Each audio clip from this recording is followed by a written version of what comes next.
안녕하세요, 크홀입니다. 오늘도 의도한 바는 아니지만 최근에 이 크레스트 개코 시장 넘어서는 전체 파충류 시장 내에서 꽤 크게 이슈화되고 있는 조금은 무거울 수 있는 주제를 들고 오게 되었습니다. 현재 거진 매달 많으면 매주 열리고 있는 파충류 행사들과 관련한 저의 생각인데요. 제가 뭐라고 이런 주제와 관련하여 떠드냐 싶은 분들도 계실 수 있겠지만, 일단 저는 최근 저의 유튜브 영상만 보셔도 아시겠지만 파충류 샵이나 전문적인 브리딩을 하고 있지 않은 그저 크레스트 개코에 푹 빠져있는 한 명의 파충류 반려인으로서는 저보다 많이 요 몇 달간 열린 파충류 행사에 참여한 사람이 많지 않을 것이라고 자부할 수 있을 만큼 정말 다양한 파충류 행사장을 방문해 보았기에 이러한 파충류쇼 참가자로서 한마디 할 수 있는 자격은 있다고 생각했고요. 저의 첫 번째 유튜브 영상인 코리아 랩타일쇼 방문 영상이 정말 감사하게도 상상조차 못했던 거진 7,000회에 가까운 조회수가 나오고 있는데, 혹여나 저의 영상을 보시고 해당 영상처럼 다양한 파충류들이 전시되어 있고 또 만져볼 수 있는 체험을 기대하시며 파충류쇼를 방문하셨다가 실망하시는 분들이 계실 수도 있을 것 같아서 이와 관련한 저의 주관적인 생각을 풀어보고자 합니다. 우선 현재 이슈를 간단히 설명드리면 10월 12일부터 13일까지 인천 송도에서 열린 제1회 대한민국 파충류 페스티벌을 실제 방문한 방문객들 사이에서 엄청난 불만이 터져나옴과 동시에 환불 요청이 쇄도하고 있는 것인데요. 그 이유는 행사 후기를 참고해서 크게 세 가지로 정리할 수 있을 것 같습니다. 첫 번째, 희귀한 파충류들이 전시되는 초대형 규모의 파충류 페스티벌이라는 홍보물과는 다르게 대부분의 전시대가 크레스트 개코를 판매하기 위한 크레 플리마켓과 같았다. 두 번째, 파충류의 신비와 세계를 경험해 볼 수 있다는 홍보물과는 다르게 다양한 파충류의 신비를 알아볼 수 있는 전시존 및 세계를 경험해 볼 수 있는 체험존이 부재했다. 세 번째, 주최 측의 미숙한 운영, 이렇게인데요. 주최 측의 미숙한 운영의 경우 저는 이번 페스티벌 행사에는 직접 참가한 것이 아니기 때문에 제가 말씀드릴 수 있는 부분은 아닌 것 같고, 제가 이번 영상에서 다뤄볼 큰 주제는 첫 번째와 두 번째 이유입니다. 제가 이번 파충류 페스티벌 행사에 참여하지 않았음에도 이 두 주제들을 다룰 수 있는 이유는요, 제가 다녀본 거의 대부분의 파충류 행사가 저 두 이유와 거의 동일했기 때문입니다. 그나마 한 행사, 코리아 랩타일쇼를 제외한다면 말이죠.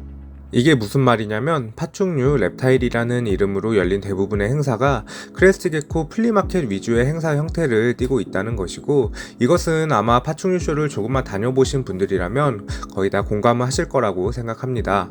그런데 왜 지금까지는 이런 논란이 없었다가 이제 와서 크게 이슈가 된 것인지 궁금해하시는 분들이 계실 텐데, 제가 느끼기에는 지금과 같은 논란이 처음으로 크게 불거진 것은 지난 8월에 열린 파충류 동반자 행사부터였다고 생각합니다. 파충류 동반자 행사는 저에게도 꽤나 특별한 기억으로 남아있는 행사인데요. 입장을 하자마자 체감상으로 가장 많은 가족 단위 방문객들이 방문한 것 같다고 느껴졌던 행사였기 때문입니다. 제 느낌상으로는 코리아 랩타일 쇼보다 인파가 많다고 느껴졌고, 그 중심에는 가족 단위 방문객들이 있었습니다. 이 부분은 저의 파충류 동반자 방문 영상에서도 제가 가족 단위 방문객들이 그 어떤 행사보다 많았다고 언급드린 것으로 확인하실 수 있는데요. 유튜브 영상에서 또 간단히 언급드렸듯이 파충류 동반자 행사는 파충류 박람회 쇼 전체의 80%를 거의 차지하고 있는 크레스트 개코 전시장에 웬만하면 대부분의 인파가 모여 있었다면, 파충류 동반자 행사는 크레가 아닌 기타 파충류들이 있던 소수의 전시구역에 정말 많은 아이들 그리고 인파들이 모여 있어서 영상을 찍을 수조차 없었던 기억이 나네요. 이것은 당시 저에게도 이색적인 모습으로 기억이 되는데요.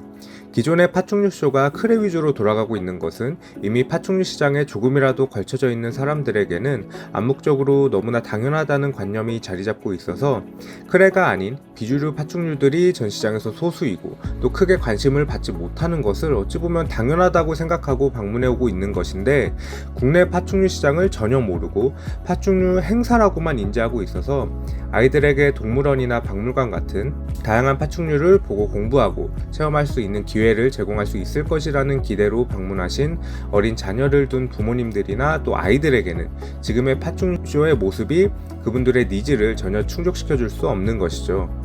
그러니 아마도 그런 가족 단위 방문객들이 많이 방문했던 것으로 보이는 파충류 동반자 행사는 자연히 불만이 생길 수밖에 없었던 것이 아닌가 합니다.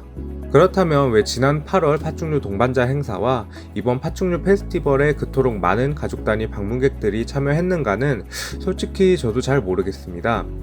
행사 주최 측에서 어떤 곳에 어떤 방법으로 홍보를 해오셨는지까지는 저도 자세히 알기는 어려우니까요. 다만 국내 최대 파충류 카페죠. 파사모라는 카페 이외에 정말 다양한 방면으로 많은 홍보가 이루어지고 있지 않나 싶습니다.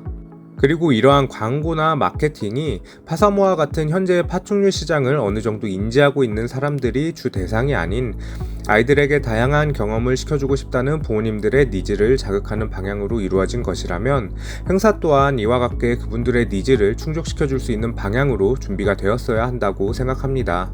아이들과 다양한 파충류들 구경하며 또 체험하고 또 아이들이 좋아하는 유튜버 분들과 사진도 찍을 수 있는 즐거운 추억 쌓기를 기대하며 오신 분들께서 가장 먼저 그리고 가장 마지막까지 행사 내내 보게 되실 것은 작은 푸딩컵 안에 전시된 가격이 매겨진 크레스트 게코가 대부분일 테니까요. 한국에서 열리고 있는 파충류 행사라는 것이 기본적으로 전시와 판매가 합쳐진 박람회 형태인 것은 국내 최대 파충류 행사인 코리아 랩타일 쇼도 크게 예외는 아니었기 때문에 크레스트 게코 전시 및 분양이 파충류쇼 대부분을 차지하게 된 것도 시장 흐름상 어쩔 수 없다는 부분이 있다는 것은 그나마 저와 같은 크레를 사랑하는 파충류 반려인으로서는 그래도 이해할 수 있지만 이마저도 제가 생각하기에는 언젠가 터질 수밖에 없던 문제가 아니었나 합니다. 저의 지난 영상들을 보시면 아시겠지만 저는 행사장에서 소수의 비주류 파충류를 전시해준 업체들에게는 항상 이런 업체들이 더 많아져야 파충류 쇼가 더 건강해지고 재밌어진다고 얘기를 하고 있습니다. 제 아이디가 크레는 올타임에도 불구하고 말이죠. 지금까지 이렇게 똑같이 진행해온 파충류 행사가 뭐가 문제인 거지? 라는 아니란 생각이 아닌 우리가 주최한 행사에 찾아오시는 분들이 어떤 니즈를 갖고 있고 또 어떻게 해야 그분들에게 만족감을 드릴 수 있을지를 지금 홍보나 마케팅에 신경 쓰고 있는 딱 그만큼이라도 아니 솔직히 말하면 그보다 훨씬 치열하게 고민을 해야 할 시점이 아닌가 생각해봅니다. 파충류 쿼터제이든 비주류 파충류 참가 업체들에게 혜택을 주던 참가 업체들에게 최소한의 체험존을 마련해야 한다는 기준을 주던 크레스트 게코 아이들의 전시 케이스를 지금의 푸딩컵이 아닌 최소한의 전시 케이스 사이즈 기준을 마련하는 등 개선의 여지는 제가 잠깐만 생각을 해봐도 무궁무진하다고 생각하니까요. 그리고 저도 파충류 행사를 방문하는 것이 주요 컨텐츠 중 하나이기도 한 만큼 이번 논란을 계기로 앞으로의 파충류 행사들이 더 많이 고민하고 더 다양해진 모습으로 발전해서 우리의 파충류 시장이 지금보다 커지고 행복해질 수 있는 계기가 될 수 있기를 희망합니다. 오늘 영상은 여기까지고요. 영상 시청해주셔서 감사합니다.